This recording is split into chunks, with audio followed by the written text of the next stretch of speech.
të ketë ndikim bija serbe në Kosovë në përgjithësi? A ka ndonjë të dhënë, a ka ndonjë informacion se tani kjo mund shërbejë si një lloj piste që të hetohet shumë çka që ndërlidhet në mënyrë direkte ose indirekte? Sa ka dorë të shtrirë në Kosovë bija serbe? E para që është shumë e rëndësi.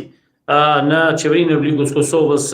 kanë qenë të sistemuar shumë qytetarë nga komuniteti serb, e ka pas në bashkëqeverisje dhe më kujtohet subjektin politik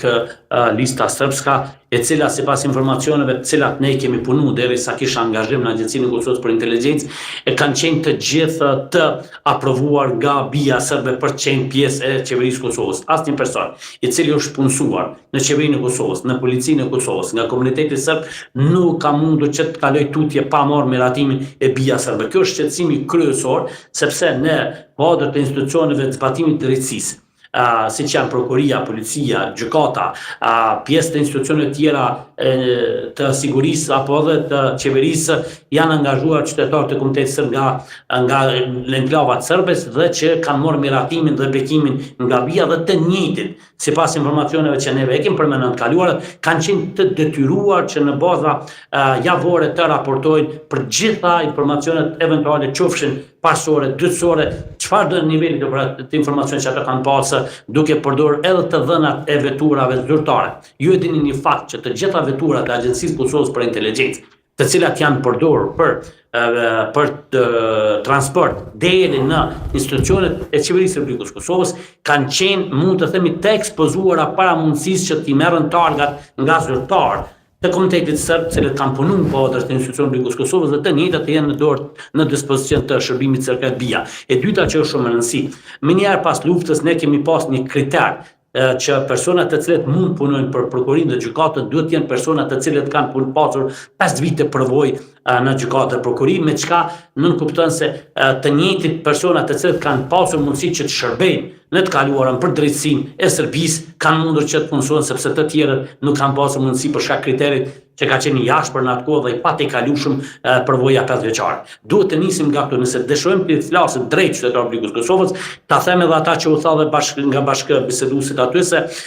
personat të cilët dyshohet se kanë pasur lidhje të ndryshme me strukturat e Serbisë atë kohë kanë edhe sot kanë pasur pozita të rëndësishme në institucionet e Republikës Kosovës dhe krejt kjo bazuar gjëja në performancën që kanë pasur apo përvojën e punës që kanë pasur. Ne duhet të jemi të sinqertë. Jemi shumë të lumtur që Prokuria e Kosovës dhe Policia e Kosovës arritën që të arrestojnë 3 persona deri më tani për spionazh dhe urojmë që të njëjtit të dënohen të marrin dënimin e merituar, por që të themi drejt, çështja e spionazhit derisa kemi deklarime publike nga Serbia se diku rreth 14 milionë euro në vit shpenzon Serbia për llogaritë të spionazhit në Kosovë, madje këtë informacione ka thënë edhe vetë kryeministri, presidenti, ministra, është një shqetësim serioz për veprime operative të nivelit të lartë, sepse të investosh një shumë kaq të madhe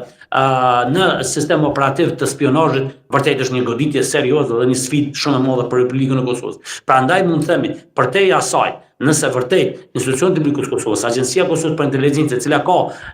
obligim ndjekjen e personave, grupeve për spionazh, vërtet duhet të ndërmarrin veprime konkrete. Mund kujtohet që në një rast kisha reaguar edhe për zyrtar të lartë institucionet e Republikës Kosovës, të cilët duhet të holumtohen për shkak komunikimit që kishin për shembull me Daniela Vujčićin, e cila dyshoi dhe besoi se ishte pjesë e bijës. Unë isha intervistuar nga Prokuria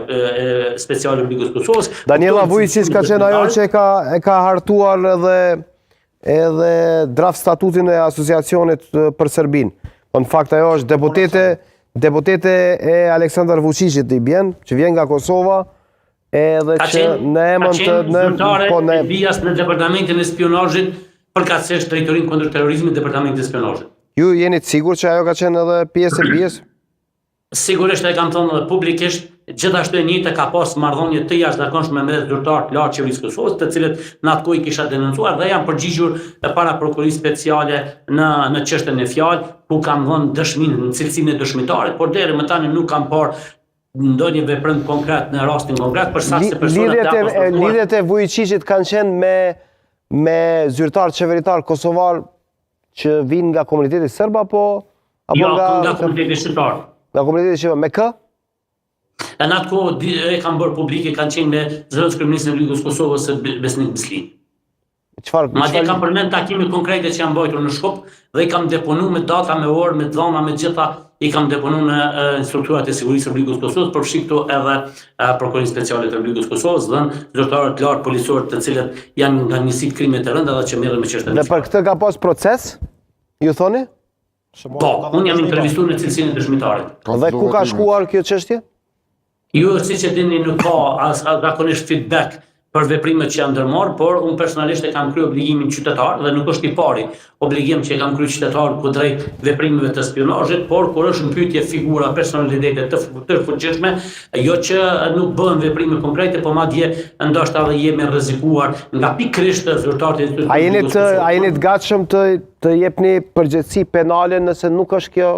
e vërtet? Unë kam dhënë deklarat para prokurisë Jo, speciale. ju keni dhënë deklarat, po nëse nuk është e vërtet, që nuk janë takuar. Sigurisht, s'jam i munën kundrejt